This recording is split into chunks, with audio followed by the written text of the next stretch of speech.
ఒక మాజీ సైనికుడికి ప్రభుత్వము 4 ఎకరాల భూమి ఇవ్వడం జరిగింది. 4 ఎకరాల భూమిలో అతను ఆల్రెడీ బోర్ వేసుకున్నాడు, కరెంటు మీటర్ ఉంది, పొజిషన్ అతనే ఉన్నాడు, చుట్టూరు కడీలేసిండు.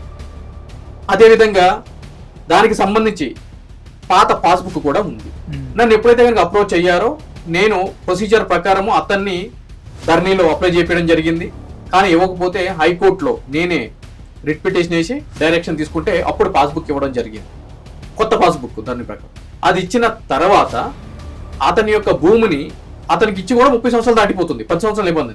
హైకోర్టులో వేయడం జరిగింది. సదరు అధికారులకు రిప్రజెంటేషన్ ఇచ్చిన తర్వాత వాళ్ళు ఎటువంటి యాక్షన్ తీసుకోకపోతే హైకోర్టులో వేయడం జరిగింది. హైకోర్టు కూడా డైరెక్షన్ ఇవ్వడం జరిగింది, ఇతనికి ఎన్ఓసి అవసరం లేదు, మీరు రిజిస్ట్రేషన్ చేయండి అని చెప్పని. కానీ వికారాబాద్ తహసీల్దార్ ఉంటాడు లక్ష్మీనారాయణ అని చెప్పని, అతను గత 4 సంవత్సరాల నుంచి కూడా ఆ యొక్క సీటుని పట్టుకుని వేలాడుతూనే ఉన్నాడు, ఖాళీ చేయట్లేదు. ఎందుకంటే కొంతమంది గతంలో ఉన్న బీఆర్ఎస్ నాయకుల అండు ఉంది, ఇప్పుడు ఉన్నటువంటి నాయకుల అండు కూడా ఉంది. స్పీకర్ నియోజకవర్గం అదే.